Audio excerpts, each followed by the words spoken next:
चलो હવે આપણે ક્યાં હા નમસ્કાર, મારું નામ ત્રિવેણી ગામિત અને મારું નામ નીતિ ચૌધરી. અમારી શાળાનું નામ છે સંસાગર. વિભાગ 3માં અમારી કૃતિનું નામ છે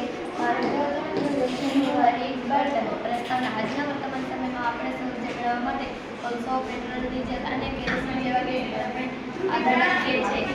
વળી તો અત્યંત કરતા તેમાંથી હાનિકારક ધુમાડો તેમજ વાયુ ઉત્પન્ન થાય છે, જેમ કે ગ્લોબલ વોર્મિંગ, એસિડ વર્ષા, ગ્રીન હાઉસ અને વિશેષ જેવી સમસ્યાઓ ઉત્પન્ન થાય છે અને પર્યાવરણ પ્રદૂષણ થાય છે. પર્યાવરણને જતન અને પર્યાવરણ પ્રદૂષણ ઓછું કરવા માટે સારા બળતણની જરૂર છે. જે બળતણ સારું, સસ્તું અને પુનઃપ્રાપ્ય હોય તે બળતણ હાઇડ્રોજન બળતણ છે. હેતુ પાણીમાંથી વિદ્યુત વિભાજન દ્વારા હાઇડ્રોજનનું નિર્માણ કરી તેને બળતણ રીતે ઉપયોગ કરો. સાધનો: બોટલ, નળી, બેટરી, વાયર, પાણી અને મીઠું. એક ખાલી પ્લાસ્ટિકની બોટલ લો, તેમાં પાણી ભરો, પછી મીઠું નાખીને એને ઉગાડી દો. અહીંયા અમે 2 તાંબાના સરી લીધા છે અને એક બેટરી પણ લીધી છે.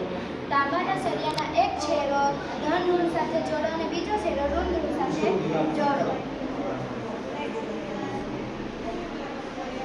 પાણીમાં હાઇડ્રોજન અને ઓક્સિજન મિશ્રિત થઈ રહ્યું છે. પાણીમાંથી વિદ્યુત પસાર કરતા પાણીનું વિદ્યુત વિભાજન થાય છે.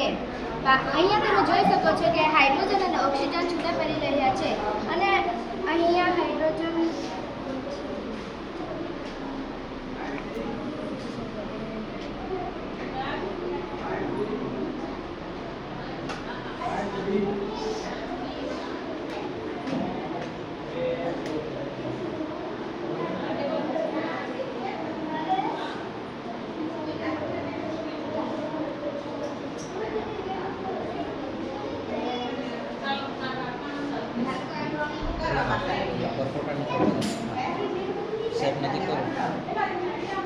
તમે અહીંયા જોઈ શકો છો કે અહીંયા હાઇડ્રોજન ઉત્પન્ન થાય છે અને હાઇડ્રોજનને આપણે બળતણ તરીકે પણ ઉપયોગ કરી શકીએ છીએ.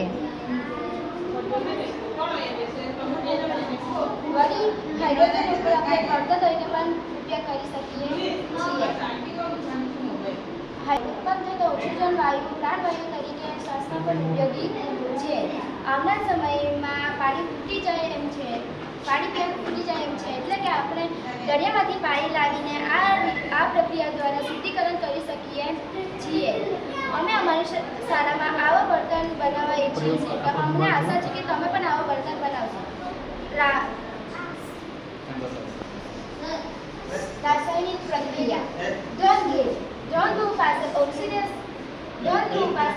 ઓક્સિડેશન પ્રક્રિયા થાય છે, તેનામાંથી ઓક્સિજન બને છે અને ઋણ ધ્રુવ પાસે રિએક્શન પ્રક્રિયા થાય છે, તેનામાંથી હાઇડ્રોજન પ્રક્રિયા બને છે. હાઇડ્રોજન એ પ્રદૂષણ રહિત બળતણ છે. હાઇડ્રોજન એ પુનઃપ્રાપ્ય ઉદ્દેશ કરતો છે. હાઇડ્રોજનના ઉપયોગોમાં ઉપયોગ કરી શકાય છે. અસ્તુ